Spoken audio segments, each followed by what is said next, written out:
સુરત શહેરમાં પરંપરાગત રીતે દર વર્ષની જેમ ચાલુ વર્ષે પણ મગદલાથી હજીરા સુધી સઢવાળી હોડીની રેસ યોજાઈ હતી। 84 તાલુકાના કાંઠા વિસ્તાર મગદલા ગામે પૂર્વજોના સમયથી ચાલી આવેલ નેશનલ ફાઇટર ક્લબ આયોજિત તાપી નદીમાં હોડી સ્પર્ધા રમાડવામાં આવે છે। આજે પણ વડવાઓની આ પ્રથાને મગદલા ગામના નવયુવાનોએ જાળવી રાખી છે, જે આ મશીન વિનાની બોટો ભાગ લે છે, જે બોટમાં કાપડની હોડી લગાવવામાં આવે છે અને એ પવનને આધીન ચાલે છે, જેમાં મગદલા ગામના નવયુવાનો પોતાની બોટ અને ટીમ સાથે ઉતરે છે અને પોતાના વડવાઓએ ચાલુ કરેલો પ્રથાની આન બાન અને શાનને મગદલા ગામના નવયુવાનોએ જાળવી રાખી છે। જી આપણું નામ? મારું નામ કપિલભાઈ ઈશ્વરભાઈ પટેલ।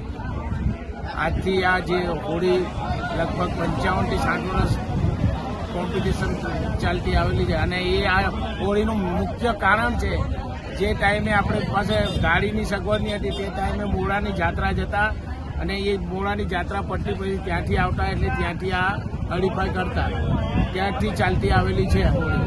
અને પહેલા નંબર પર આવી છે સાંઈ જોટ, એ છે સુભાષભાઈ પાચિયા, એમની હોળી છે। અને બીજા નંબર પર આવી છે દીક્ષિતા પટેલ, જે ભાવેશભાઈ કનુભાઈ નરસિંહની હોળી છે।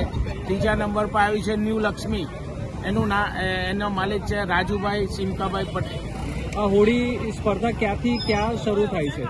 આ હોળી દરિયાથી મગદલા જૂના વિસર્જન ઉવારો પર પૂરી થાય છે। વિશેષતાઓ શું છે હોળીની? વિશેષતા કપડા, આમાં કેવું કોઈ એન્જિન નથી હોતું, આ એક કપડો જે રીતે પવન હોય તે રીતે એને ચલાવવી પડે અને બહુ કઠિન એ છે। આમાં બેલેન્સ કરવા માટે ગુણીઓ રાખી હોય છે, 20 ગુણી, એને આમથી આમ ફેરવવું પડે છે। 8 માણસો એને હેન્ડલ કરે છે